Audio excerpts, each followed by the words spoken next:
Teman-teman, agama mengajarkan kita bagaimana kita bisa sampai kepada Tuhan. Tetapi Yesus menunjukkan kepada kita apa yang Tuhan lakukan untuk sampai kepada kita. Religion is about man searching for God, but Christianity is about God searching for man. Sebenarnya Tuhan gak membutuhkan kita, tetapi Dia tetap menginginkan kita karena Dia sayang sama kita dan karena Dia tahu bahwa kita membutuhkannya. Dan sebenarnya yang terhilang bukanlah Tuhan, melainkan kitalah yang terhilang. Tetapi Tuhan Yesus Kristus Dia turun ke dunia dengan tujuan untuk mencari dan menemukan yang terhilang, yaitu setiap dari kita, untuk menunjukkan kepada kita jalan kembali ke rumah, yaitu kepada dirinya. God bless you and Jesus loves you so much. Efesus 4 ayat 2 mengatakan, hendaklah kamu selalu rendah hati, lemah lembut dan sabar. Tunjukkanlah kasihmu dengan cara saling membantu. Teman-teman, di sini kita diingatkan yang pertama adalah untuk rendah hati. Coba teman-teman, saya pengen tanya pada kamu lebih suka main sama orang yang suka pamerin kekayaan dan usahanya, atau orang yang rendah hati, orang yang low profile? Saya yakin pasti orang yang rendah hati kan? Maka itu kamu pun jadilah orang yang rendah hati. Kedua, untuk jadi orang yang lemah lembut kepada orang tua, keluarga, teman-teman, pasangan kita, janganlah jadi pribadi yang kasar, tapi jadilah orang yang ramah. Yang ketiga adalah jadi orang yang sabar, teman-teman. Jangan dikit-dikit tersinggung, jangan dikit-dikit marah, tapi jadilah orang-orang yang sabar. Orang yang sabar disayang oleh Tuhan. Dan yang terakhir adalah jadilah orang yang suka melayani, karena firman Tuhan mengatakan bahwa yang terbesar di kerajaan sorga bukanlah dia yang suka dilayani, melainkan dia yang suka melayani. God bless you and Jesus loves you so much.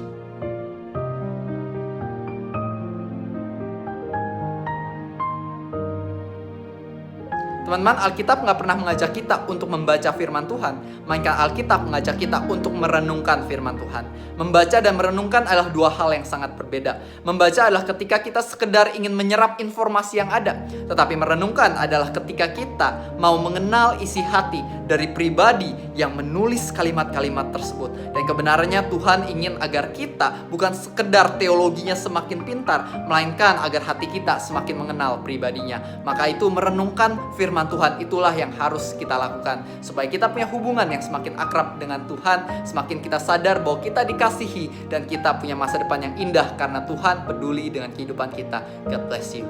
Gunakanlah mulutmu dengan bijak. Daripada mengatakan aku lemah, lebih baik mengatakan aku kuat. Daripada mengatakan aku sakit, lebih baik mengatakan aku sehat. Daripada mengatakan aku tidak berharga, lebih baik mengatakan aku berharga. Gunakanlah mulutmu untuk mengeluarkan kata-kata kehidupan dan bukan kematian.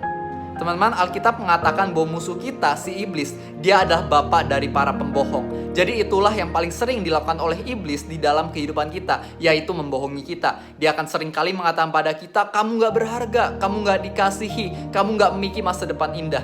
Dan ketahuilah teman-teman bahwa perkataan-perkataan ini adalah perkataan-perkataan bohong, jangan dipercaya. Nah, gimana cara kita bisa mengalahkan kebohongan iblis? Caranya adalah dengan mengisi pikiran dan juga hati kita dengan firman Tuhan, mengisinya dengan janji Tuhan. Baca Alkitab, dan kita akan tahu janji-janji Tuhan yang luar biasa bagi kehidupan kita. Ibrani 13 ayat 5, Tuhan mengatakan bahwa aku gak akan pernah meninggalkanmu ataupun membiarkanmu. Roma 5 ayat 8 mengatakan bahwa Tuhan mendemonstrasikan kasihnya untuk kita. Ketika kita masih berdosa, Kristus mati untuk kita. Yeremia 29 ayat 11, Tuhan mengatakan, aku tahu rencana apa yang ada padaku mengenai kamu, yaitu rencana damai sejahtera dan bukan kecelakaan, hari depan yang penuh pengharapan. Percayalah kepada janji Tuhan. Tuhan sangat sayang sama kamu dan Tuhan punya rencana yang baik untuk hidup kamu. God bless you. Teman-teman, pada Kolose 4 ayat 6 dikatakan, hendaklah kata-katamu senantiasa penuh dengan kasih dan janganlah hambar, sehingga kamu tahu bagaimana kamu harus memberi jawaban kepada setiap orang. Teman-teman, di dalam hidup ini mungkin terkadang ada orang-orang yang berbeda pendapat dengan kita, berbeda keyakinan, berbeda kepercayaan, dan mungkin terkadang mereka dapat memberikan perkataan-perkataan yang kurang enak kepada setiap dari kita. Nah, ketika ini terjadi, janganlah kita dikuasai oleh emosi atau amarah, tetapi tetaplah menjadi pribadi yang sabar, tetaplah memberikan jawaban yang penuh dengan kesabaran dan juga keramahan. Ketika kita nggak menghakimi orang lain, melainkan membalas dengan kasih, saya percaya karakter Kristus akan terlihat melalui kehidupan kita, dan tentu kita juga dapat memberikan jawaban yang lebih baik, yang juga bisa memberkati orang-orang di sekitar kita. God bless you. Teman-teman, bayangkan ada dua laki-laki, dan laki-laki pertama ketika pasangannya sedang ulang tahun, sedang anniversary, sedang Valentine, gak pernah dikasih kado apa-apa. Sedangkan cowok yang satu lagi ketika pasangannya ulang tahun, pasangannya diberikan coklat pada hari Valentine, teddy bear pada ulang tahunnya, dan juga sebuah surprise pada hari anniversary. Menurut kamu, yang mana yang mengasihi pasangannya? Saya yakin kamu pasti akan lebih setuju jika orang yang kedua atau laki-laki kedua, dialah yang lebih mengasihi pasangannya. Karena sesungguhnya memberi adalah bentuk dari mengasihi. Dan teman-teman, kalau misalnya kita baca Alkitab, Tuhan memberikan perintah bahwa kita harus mengasihi sesama kita manusia. Nah, kalau misalnya kita sungguh-sungguh mengasihi sesama kita manusia, maka tentunya seharusnya kehidupan kita itu adalah kehidupan yang penuh dengan kemurahan hati. Marilah kita jangan jadi orang yang egois, melainkan jadilah orang yang suka memberi. Ketika kita memberi, ketahuilah bahwa kita sedang mengasihi manusia dan kita sedang mentaati firman Tuhan. God bless you. Bro, gue udah ngelakuin dosa yang besar banget. Gue merasa gak layak buat Tuhan. Gue merasa gak mungkin Tuhan masih sayang sama seorang seperti gue. Bro, jangan salah. Tuhan Yesus dia masih sangat sayang sama kamu. Yohanes 3 ayat 17 Tuhan Yesus mengatakan bahwa dia datang ke dunia bukan untuk menghakimi orang berdosa, melainkan untuk menyelamatkan orang berdosa. Yang dia inginkan adalah untuk kamu terlepas dari belenggu dosa-dosa kamu. Ayo mendekatlah kepada Tuhan Yesus. Dia akan menolong kamu. Dia akan membantu kamu, memberikan kamu kekuatan yang kamu butuhkan untuk mengalahkan dosamu. Maka itu bacalah firman Tuhan, berdoa. Dia gak pernah jauh dari kamu. Semakin kamu melihat kasih-Nya dalam kehidupan kamu, aku percaya kamu pasti akan memiliki kekuatan untuk mengalahkan dosa-dosa dalam kehidupan kamu. Jesus loves you so much, bro. Jangan lupakan akan hal itu. Dia gak akan pernah meninggalkanmu ataupun membiarkan kamu. Dia akan menolong kamu supaya kamu bisa menjadi pribadi yang lebih baik di dalam hidup ini. God bless you, bro. Ketika kamu membuat seseorang jatuh cinta kepadamu, ketahuilah kamu sedang mengambil sesuatu yang sangat berharga dari dirinya, yaitu adalah hatinya. Janganlah kamu mengambil hatinya kalau misalnya kamu tidak memiliki komitmen untuk menjaganya. Teman-teman, sebelum mencari pasangan yang tepat, kamu harus terlebih dahulu fokus menjadi pribadi yang tepat. Karena ketahuilah bahwa hubungan yang baik terdiri dari dua orang yang tepat, bukan sekedar satu orang yang tepat. Seringkali kesalahan orang-orang adalah mereka terlalu fokus mencari yang terbaik untuk dirinya, tapi dirinya sendiri lupa untuk memperbaiki diri, lupa untuk meningkatkan kualitas dirinya. Teman-teman, perumpamannya adalah seperti ini. Kalau misalnya kamu mau bikin sebuah telur dadar dan kamu menggunakan dua telur, telur yang pertama adalah telur yang sangat berkualitas, omega 3, sedangkan telur yang satu lagi mungkin adalah telur yang busuk. Kalau misalnya dicampur menjadi satu, menjadi telur dadar, kira-kira rasanya bakal enak atau nggak enak? Pasti rasanya nggak akan enak dan mungkin penuh bakteri, akan bikin perut kita jadi sakit perut.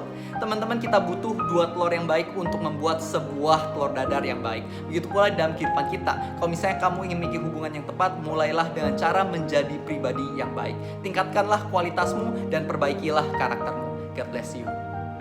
Amsal 3 ayat 5 mengatakan, percayalah kepada Tuhan Allahmu dengan segenap hatimu dan jangan mengandalkan pengertianmu sendiri. Teman-teman, di dalam hidup ini ketika apa yang terjadi nggak sesuai dengan pengharapan kita seringkali marah atau mengeluh kepada Tuhan. Tetapi sesungguhnya Tuhan mikir rancangan yang terbaik, maka itu percayalah kepada Dia. Teman-teman, saya pengen bertanya pada kamu, apakah kamu tahu apa yang akan terjadi pada tahun 2030?